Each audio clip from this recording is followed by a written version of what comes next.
So with your permission, Lord, we continue and conclude.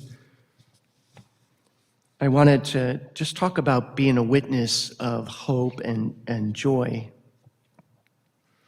I also thought, I told you when I was a younger priest, I'd always try to make a holy hour, and I was pretty consistent. It was one of my ordination promises. I made 5 promises on my ordination day. So just to share, so I did the total consecration of St. Louis de Montfort.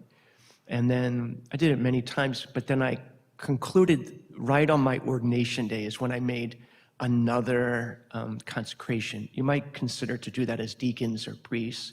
Very beautiful. I think it was a divine grace. But on my ordination day, I made 5 promises: the office, the rosary, divine mercy for confessions, daily mass, and holy hour. And with the exception of crazy travel, when I was with the sisters, I've been pretty grace-filled to be able to do such and just to be faithful. I can't say all of my holy hours I was wide awake by any means, but I can say the intention was there, but God had other plans. The other thing I was thinking, and Monsignor, you could think about this if you wish, but fellas, consider making a holy hour, and maybe you have a picture of the Blessed Sacrament or the tabernacle, and you begin to evangelize your people, your former pastor. Hey, Father, here's a picture of the adoration, or maybe you make some cards and you send it out to people, and you begin to intentionalize everything you do, your holy hour, for somebody. I have seen really divine, I've seen real conversions of people when they've gotten a holy hour from their pastor. And then holy hour card, I had a little letter that explained what it was, and then a examination of conscience. I stuck that one in there, right? And I said, see in the box, Father Dan, your pastor. Redeemable in the box. And yeah, there was always an intention. I didn't put the church envelope in there, and I can tell you, people would come in and say, Father, I got your holy hour. What was that all about? I was like, well, let me tell you. It's like, well, I kind of feel now I should go to confession. I said, right on, let's talk it through.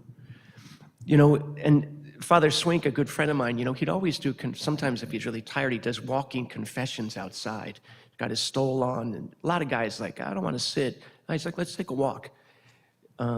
It was very beautiful. He evangelized. He was down at a place called Sacred Heart in La Plata, and people would drive by and see them out. And I don't think it's a revealing of the seal, of course, but sometimes, workers, blue collar, they don't want to sit somewhere, so they just want to walk, and it helps them open up their hearts. Today, I want to talk about just the idea of hope and courage to really just move forward. In one of the gospel passages, I think Luke 24, the angel said, why do you seek the living among the dead? It's 24 verse 5. And for many, many years, I kind of dragged my past around with me like a dead carcass. I would go on retreat, and I'd say, oh man, all my past would come back, all my emotions, all of my anger. And here in the seminary, you've got to learn to cut everything, chop it, and not keep going back. Once it's brought to the Lord in transparency, maybe there will be other moments of grace, but you can't let the emotions of bad experiences or your sinful past keep resurrecting. Keep resurrecting, because what I began to find out or understand was, man, with those thoughts, I expressed 2 things. First, a lack of trust in God. I didn't really trust in His mercy. And secondly, self-loathing. So I would go on retreat. I went to IPF. I've done many retreats. And the second or third day, all of my past would come back. And I thought, I would bring it to the director, and he'd say, why do you want to talk about that?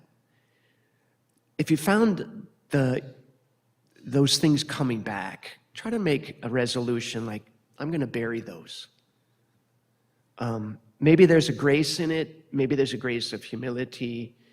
But you don't want to allow that to be the prevailing emotion in your heart, because it creates in us a fear of, something's going to happen again. Something bad is going to happen. I'm going to wipe out, or I'm going to struggle. I mean, I have good news. You're going to struggle, and you're going to wipe out. You're going to wipe out. You're not angels. But you know the solution is to get up and go back to the box, go back to the sacrament of confession, go back to your director, and begin the process all over again of grace. Every failure, I pray, will produce humility. Not humiliation only per se, but humility. And you're going to feel like, when is this ever going to end? Well, it'll end in God's time.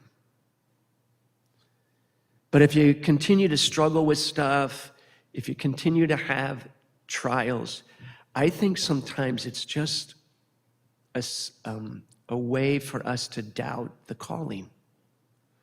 When Sister Therese went to her superior and said, the only thing I do know is I don't have a vocation. And her superior kind of laughed at her. You know, it could be the same with some of us in the chapel. You know, you don't want to have the pride of, yes, I have a vocation, but you also don't want to live in the fear of, yes, I have a vocation. And it's a fine line. It's a fine line where you begin to say, Lord, you are calling. You are calling, and I say yes. As opposed to saying, I'm unworthy, I'm not good enough, I don't have the same talents as this Sam or that Sam. Because at the end of the day, what really matters is a generous heart, a sacrificial heart. If you were to spend any time today, and maybe I could ask you just to begin to look at, I think, Luke 24, 36 to 53. It's just after the road to Emmaus. And, you are a witness. You're supposed to be a witness, as the apostles were, to redemption, to hope. And, they returned to Jerusalem with great joy, right? They had joy, and they praised God. And I think one of the ways I've seen my fear of joy is that I just always thought something bad was happening. So, you have to understand the context of my formation. When my father would drink, and this isn't a criticism, it's just I understand myself better, is, he'd be drinking, he'd be drinking a day or two, or sometimes he did a 9-day novena of drinking, right? Because he's Catholic, right? And was like, thank God the novena is over. But then he'd start another novena after that novena finished, right? And I remember, like, when he wouldn't drink, I was like, hey, this is not bad. Things are calming down, right? Monday, Tuesday, Wednesday, and I was like, here comes the looming cloud of Thursday, and then the weekend warrior, Friday, Saturday, Sunday. And when things were calm, I began to doubt the calm. I began to say, well, what's the point of enjoying this moment? Because I know he might tie one on the weekend. But that mentality began to creep into my heart when I would say, gosh, things are going pretty well. There's consolation in prayer. Things are going well in my priesthood. And I would just live in this subtle fear of like, something bad's going to happen. And I never, the phone call or the letter or, someone says, can I see you? And like, here comes the tsunami, right? And it created fear. One of the things I want you to be aware of is that happening to you? Because it's actually taking away the joy of the moment, right? The joy of living that in the fact that Jesus is real. He's risen from the dead. But you live in this fantasy of fear. If you fall, I'll say it to you like I say it to my people in my community, get up. Just get up. If I can help you get up, I will. While I was here, I made a huge pastoral decision. You wouldn't have the experience to make this decision. A 95-year-old lady in my parish fell. The secretary called crying and blah, blah, blah. What do? I said, pick her up. That's experience. Pick the old lady up. What are you going to do? Leave her on the floor all day? Jeez. You'll get that experience when you become a pastor, okay? Like, that comes with time. Like, if you fall, just get up. Like, just get up. Because every person you're going to meet in confession or, Father, man, I really blew it last night. I went to the bar and whatever. Like, all right, let's start over. Constantly, you're a man of new beginnings. Because that is the redemptive reality of Jesus Christ. Monsignor Hart, who I was assigned with in Piscataway, Maryland, after he had gone through a lot of healing, as he departed the parish, he said, well, I'm a man of 1,000 new beginnings. He would start and fall and restart and fall. But the people identified with that. They said, I get him.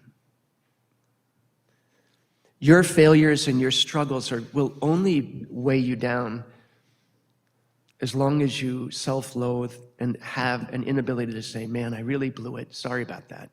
That wasn't my intention. For some reason, we think at ordination we should have divine knowledge. But you just have to say, I made a mistake. I'm sorry. It wasn't my intention. There's no need to bury your face in the manure pile, but there is a chance for you to get up and start over. A man who is a witness of the resurrection is a man who knows what the tomb was like. The sadness of sin, the separation from Jesus Christ, but then the joy that comes with healing. Your priestly life, your spiritual life will depend on you, on the virtue of perseverance. Will I really, truly persevere? And when you want to tap out, when you feel like, man, I'm so tired, or all I can tell you is maybe that's the time that you are particularly on guard. That's the only thing I can say based on the way I'm wired. As I told you, I would finish a women's retreat, 250, 300 women, profound grace, healing, confessions the whole weekend. This is at a place called Malvern Retreat House.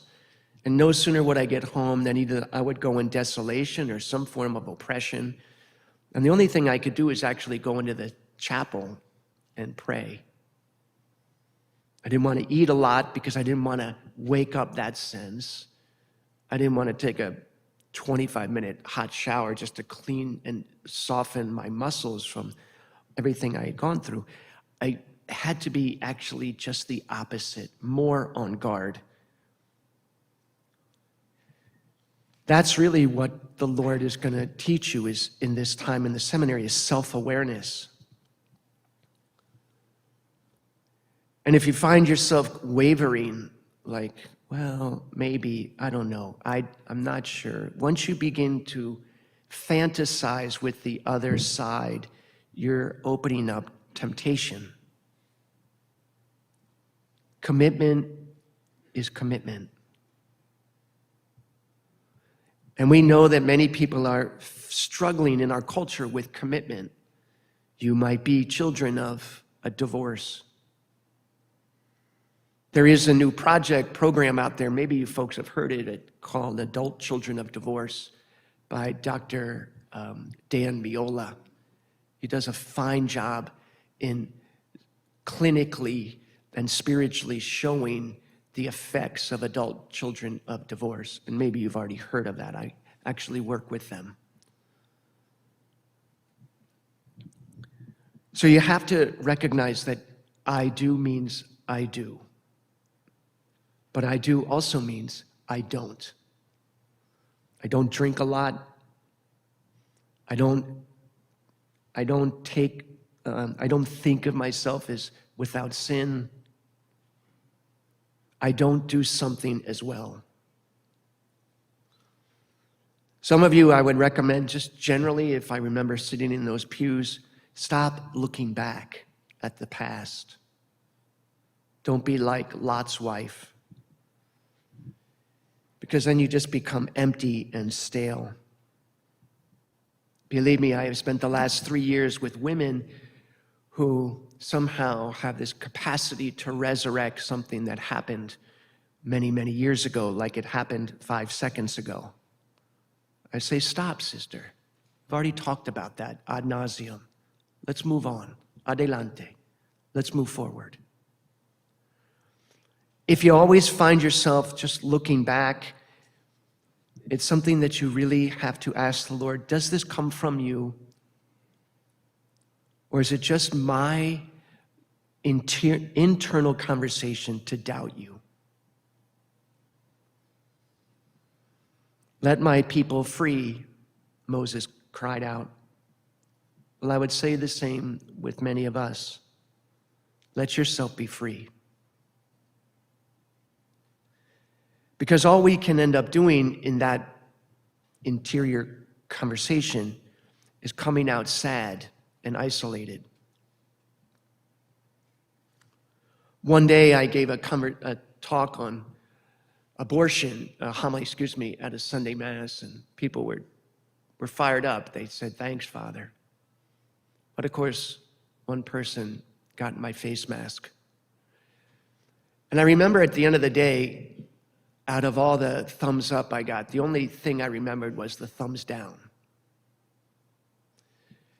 And I realized that the thumbs down was taking dominance over the thumbs ups.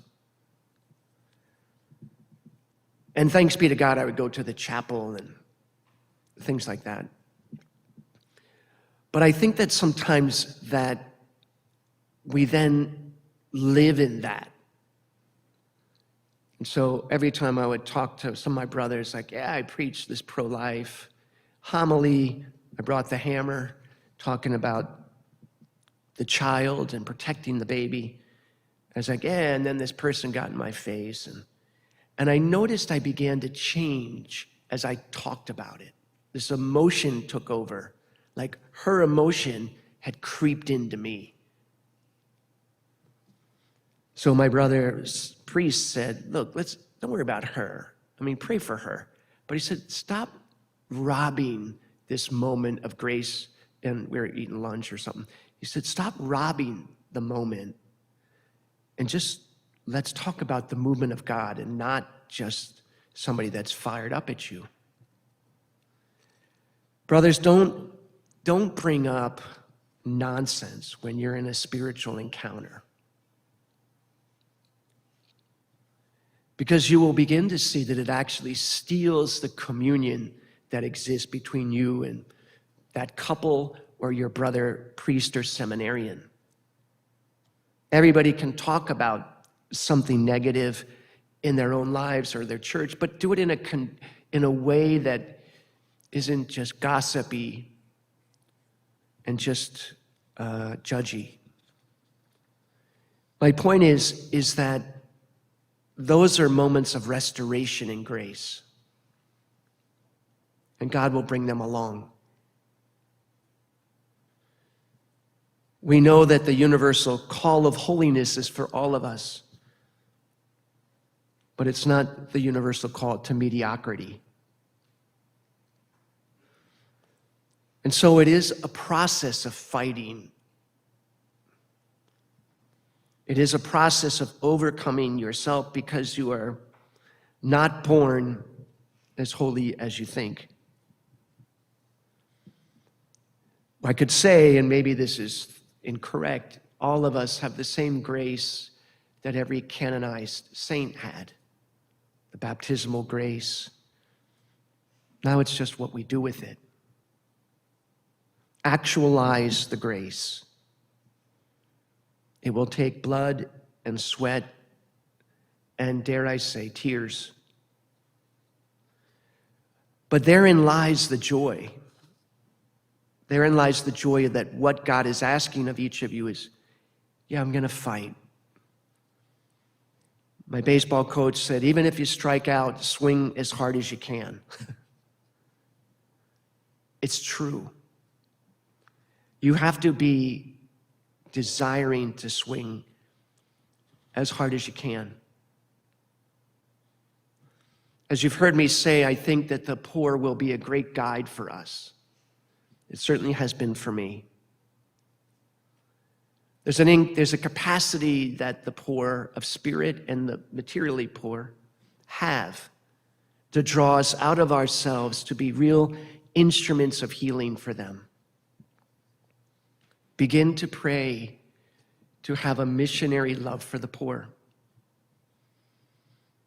I'm sure you know St. Teresa of Calcutta had a great devotion to St. Francis Xavier.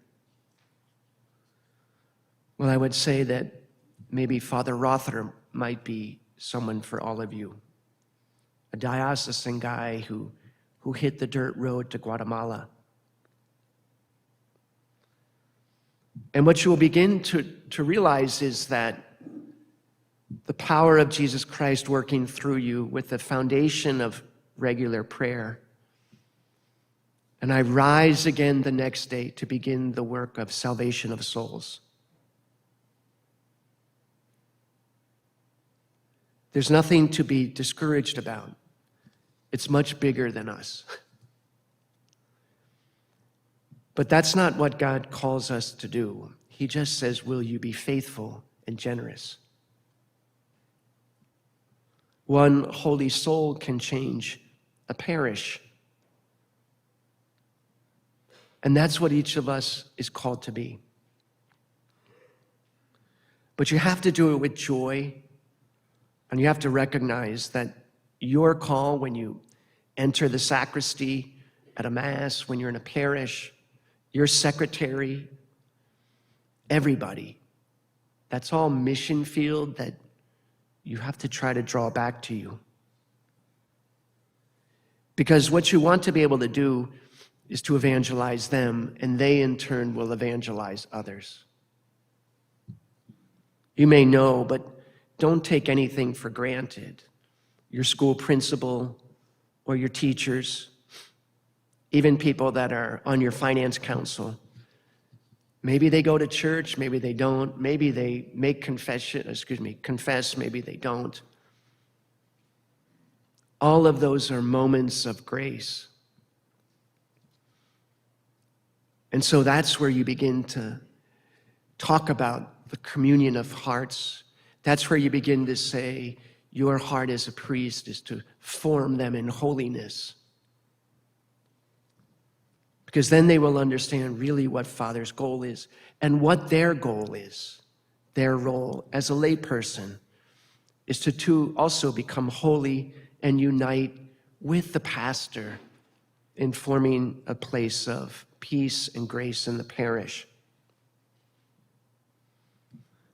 So I would ask you, what keeps you from trusting in the joy of the Lord?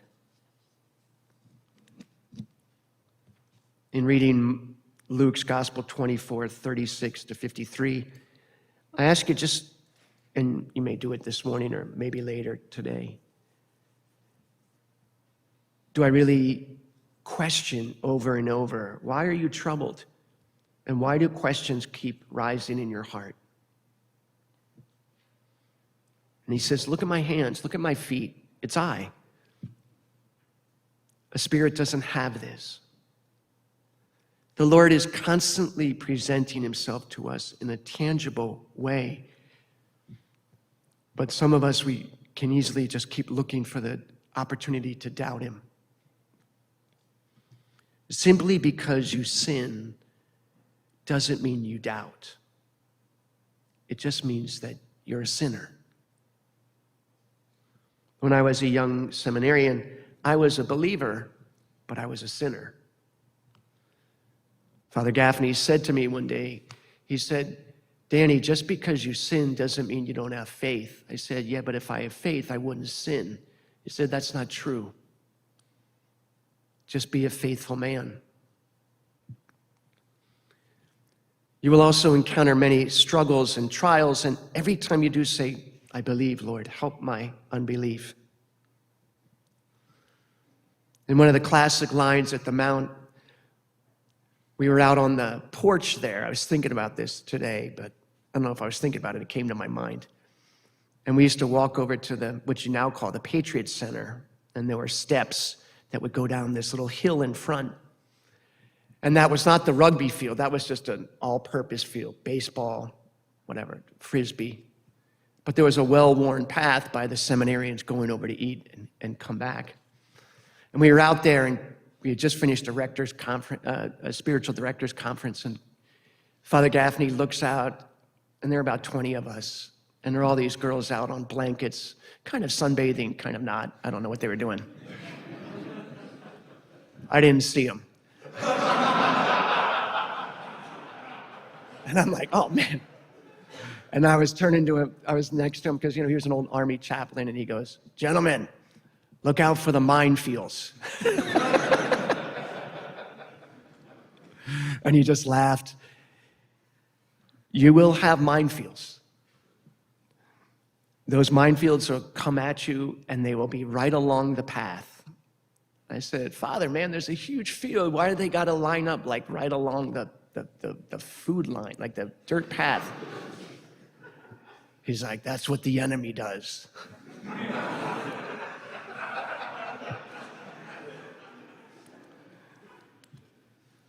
He was so human. And he used to say, gentlemen, when you walk across there, you got two options. Take the road this way, or take the dirt road, head up, and count the beauty of the stars. But don't look down. I would propose to you the same thing. You might hit a landmine in your seminary or your formation. No worries. If you remain a believer, then everything will settle. Everything will turn out for the glory of God. Jesus promised them, I send the Holy Spirit upon you, and you will be clothed with power from on high. Remember that the apostles went forth in joy. This is not a talk on emotion. Joy is the disposition of faith. At the end of the day, believe it or not, I know who wins. Jesus Christ. And the darker it gets in the church, or the darker it gets in the world, well, I've got bad news for the evil one. It's just the sooner the plane arrives with Jesus on it. And I don't really worry about that. Come, Lord Jesus, Maranatha. He will come maybe in your lifetime or mine, but will he find us at the post? Prayerful, present, disposed to joy. So let us give thanks to the Lord. I ask you to make a resolution, or 2 or 3 or 35, however many you wish. Whatever God is asking. Subsequently, I encourage you, at least this is my own personal experiences, I actually bring it to my director and say, here's what came to my heart. Here's what the Spirit put in my heart. Make sure, brothers, that it's not from you, but it's from the Lord. So a lot of times we can enter into Lent and say, I want to do this, I want to do that. And that may not be what the Lord wants. He may want something simpler or different. And we can end up Lent full of pride. I think it's sometimes the same way. I think that, what does the Lord want me to do? Lord, what is my resolution at the end of this retreat? And try to be faithful to it, and try to bring that to your confessor, your director, whenever you see them, monthly or every 2 weeks. And present, Father, I'm still working on whatever, pride. I'm still working on this oversensitivity, this timidity. I'm working on it. I'm working on it. And then you should be able to say, how? How are you working on it? How'd you strike out? How'd you hit a home run with it? Where'd you struggle? Where did you have battles or graces? Because really the supernatural life is, it's a progression of revelation of Jesus Christ. Just like the divine revelation, as we know in Dei Verbum, what God does is he slowly reveals progressively. And the same is true with us. He reveals within us our pattern of sin and the root cause. The root cause. So try to dig in your semester to the root cause of that pattern of sin. Okay? If anybody needs to talk, I'll be in my room or up in the balcony. Glory be to the Father, to the Son, and to the Holy Spirit.